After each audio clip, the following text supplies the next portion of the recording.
My talk today is about perseverance and a positive attitude. At this time next week, we'll be attending our final chapel service of the year. Just 1 week after that, the underclassmen will be leaving for the summer and the seniors will be preparing for their graduation. The cycle of the Cardigan school year is coming to its end. Do you remember at the beginning of your Cardigan career when you sat in this chapel for the first time, perhaps wearing your new itchy green blazer and a necktie that you might yet not have known how to tie? As you sat here in this chapel then, you may have had some idea of what to expect, but there is no way for you to foresee all the experiences you would have in the coming months and years. The person sitting in your seat today is a different person than the one you were then. Take a moment to think about the experiences you've had. How many of you, while at Cardigan, have made new friends from countries other than your own? Was your life transformed for the better by trying Vegemite for the first time? I think so. How many of you have tried a new sport or activity that you've never played before? Is anyone learning a new language that you've never spoken, or improving your English? Did you finally master that snowboard trick? Learn how to play a new instrument? Wait tables? Some of you have never climbed a mountain until you hiked up Cardigan Mountain in the sunrise climb when you arrived. Now you have. What other new things have you learned here at Cardigan? Have a think about it. Can any come to mind? Does anyone want to put their hand up and tell me something they've learned? No? Haven't learned anything while you're here? Anyway, we'll keep going. Not all these achievements have come easily. You've needed daily practice, plenty of time, and determined perseverance to master these things that you've learned. And it's not always been fun. Learning can be painful. It often involves tears from sheer frustration and sometimes from injury.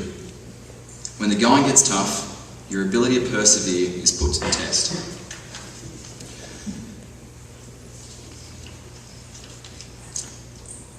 No matter how hard something is to learn or to do, it is always easier to do it when you have a positive attitude about the process of learning. Think about it. Picture yourself standing on a basketball court at the free-throw line with a gym full of spectators watching to see whether or not you'll sink the shot. Are you more likely to make it if you tell yourself, I know I can do this? Or tell yourself, there's no way I'll make this shot? Or in math class, when you're struggling with a concept that everyone else seems to understand, are you better off telling yourself, I'll never get this, I'm too stupid, I may as well give up? Or telling yourself, I'm a reasonably intelligent guy, and my teachers have encouraged me to ask for the help if I need it. I'll bet if I get clarification and try again, I'll get the hang of this. Thinking positively does not always mean necessarily believing positively. In fact, you may very well believe that you can't possibly do something, but mysteriously, if you tell yourself you can, your brain begins to believe it, and then then make it happen. You fake it until you make it. Learning difficult things is easier when you think positively, simply because by doing so, you're giving yourself a definite edge.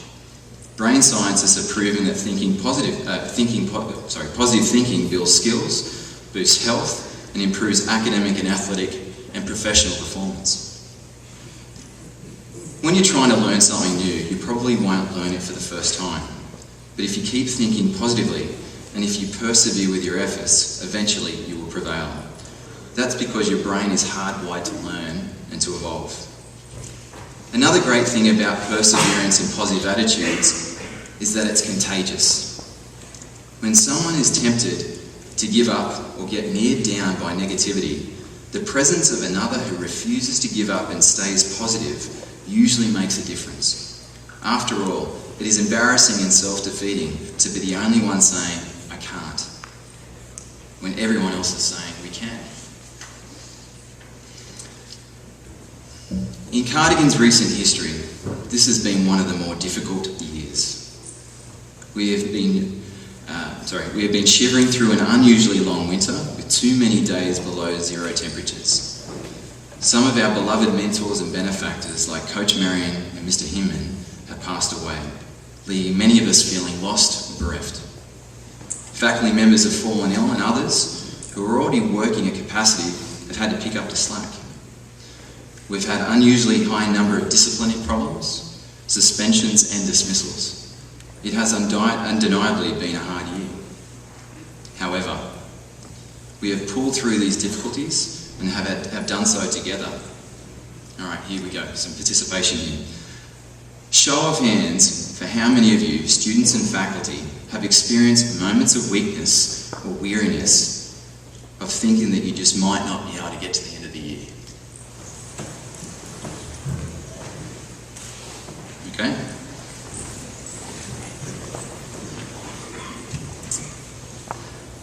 How many of you have had someone offer you a word of encouragement, made you laugh, and somehow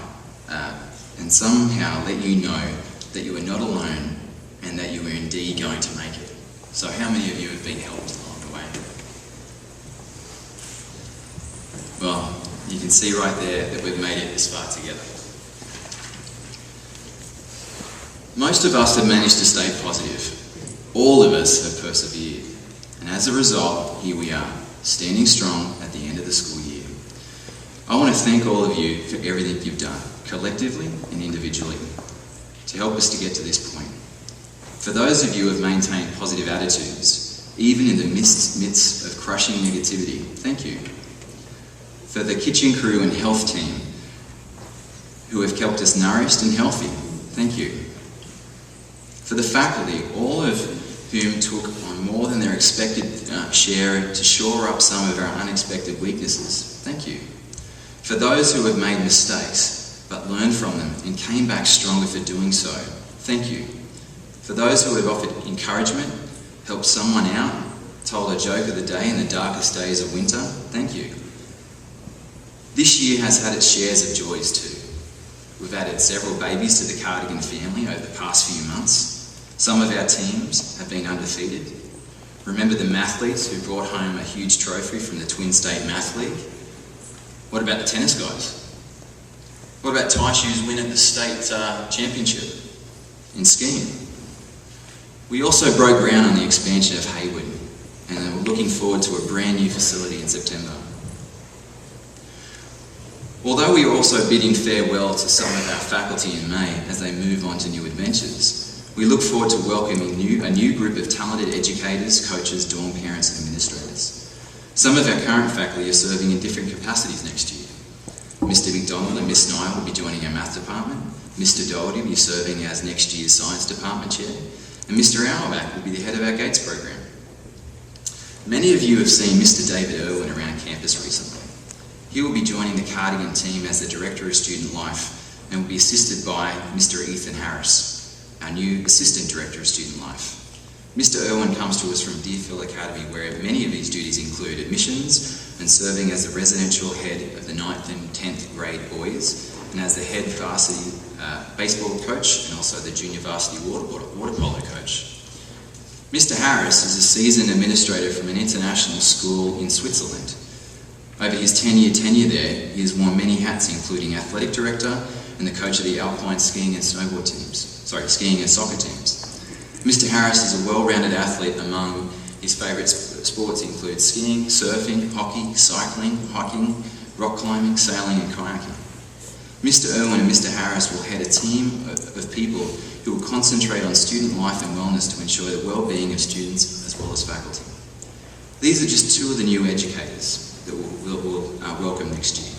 They will be joined by a new librarian, Katie Smarts, as well as several other new teachers and coaches. And of course, we'll be joined by 100 plus new students in the fall.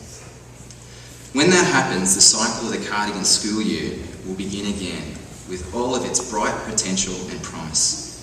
Those of you who are returning will have a new opportunity to write the next chapter of Cardigan's history.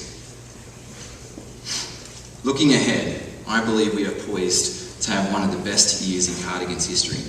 We will make it so together. As we look forward to the year to come here at Cardigan, we also look forward to bright futures in store for our current 9th graders. Although the 9th graders are called seniors here, our seniors will be sophomores in their next schools.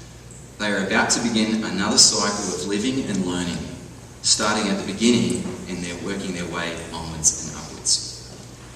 Boys, as you enter the next phase of life, take with you the lessons you've learned at Cardigan, the good, the bad and the ugly. They all have value. They will all serve you well. Remember that no matter what life throws at you, 3 things will be critical to your success. 1, a positive attitude. 2, perseverance. And 3, a jar of Vegemite.